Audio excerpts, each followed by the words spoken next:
بسم اللہ الرحمن الرحیم۔ السلام علیکم بھائی لوگ، اے روز آپ مردوں کے حوالے سے، سرقلم ہونے کے حوالے سے خبریں تو سنتے رہتے ہیں، لیکن آج کی جو یہ خبر ہے یہ بڑی انوکھی ہے، اور اس پہ جو فیصلہ سنایا گیا ہے وہ بڑے ہی جذباتی انداز میں، یا کہہ لیجیے کہ غصے کے انداز میں تحریر کیا گیا تھا۔ ایک ظلم کیا گیا تھا سعودی خاتون کے حوالے سے، جسے نشان عبرت بنا دیا گیا ہے، اور اسلامی قوانین کی روشنی میں اس کے اوپر حد جاری کر دی گئی۔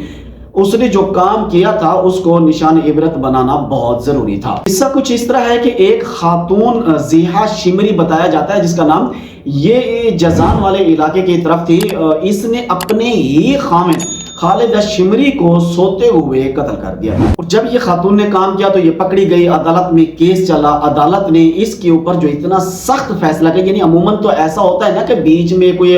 بچاؤ کیا جاتا ہے، صلح کا کوئی راستہ نکالا جاتا ہے، لیکن عدالت نے اس کے اوپر جو بڑا سخت فیصلہ دیا، یعنی اس کے اندر کوئی صلح صفائی کی جو ہے نا کوئی گنجائش نہ رہے۔ عدالت نے جو فیصلہ دیا کہ اس نے ایک معصوم روح کو جو ہے نا قتل کر کے غلط فیصلہ کیا، کیونکہ اس کا جو خاوند تھا وہ اس کے ساتھ بالکل بھی ٹھیک تھا نا، اس کا کریکٹر خراب تھا نا، اس کے ساتھ کوئی ظلم کرتا تھا، وہ بالکل ہی اس کے ساتھ ٹھیک تھا،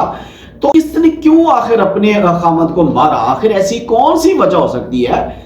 کوئی جائیداد کے معاملے ہو سکتے ہیں، یا کوئی اور رنجش ہو سکتی ہیں، یعنی کچھ بھی ہو سکتا ہے، یہ عدالت نے بتایا نہیں ہے، لیکن عدالت نے یہ کہا ہے کہ اس نے ظلم بڑا کیا ہے۔ تمام چیزوں کو باری باری ذکر کر کے خاص طور پر فیصلے میں کہا کہ پرامن روح کو، ایک نفیس روح کو اس نے قتل کر دیا۔ تو عدالت نے یہ چیزیں دیکھنے کے بعد حد جاری کر دی کہ اس خاتون کو سزائے موت دی جائے۔ پھر اپیل کورٹ میں گئی، ایوان شاہی میں گئی، تمام جگہوں سے اس پر تصدیق ہوئی کہ اس خاتون کو سزائے موت ہی ملنی چاہیے، تو اس پہ اب عمل درآمد کر دیا گیا ہے، سزائے موت پہ عمل درآمد کر دیا گیا ہے۔ بتا دیا گیا ہے کہ قانون سب کے لیے ایک ہے، کیا مرد، کیا خاتون، کیا عورت، سب کے لیے برابر ہے قانون، کیونکہ سعودی عرب میں عورت کی عزت زیادہ کی جاتی ہے اور عورت کی بہت زیادہ سنی جاتی ہے، لیکن اس طرح کے کام اگر عورت بھی کرے گی تو اس کو بھی اس طرح کی سزا بھگتنا پڑے گی۔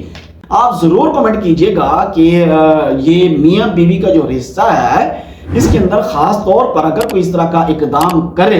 اتنا بڑا دھوکہ دے، تو اس کی سزا کیا ہونی چاہیے۔ دعا ہے اللہ تبارک و تعالی آپ تمام حضرات کو اپنی حفظ و امان میں رکھے۔ مجھے دیجیے اجازت، اللہ حافظ۔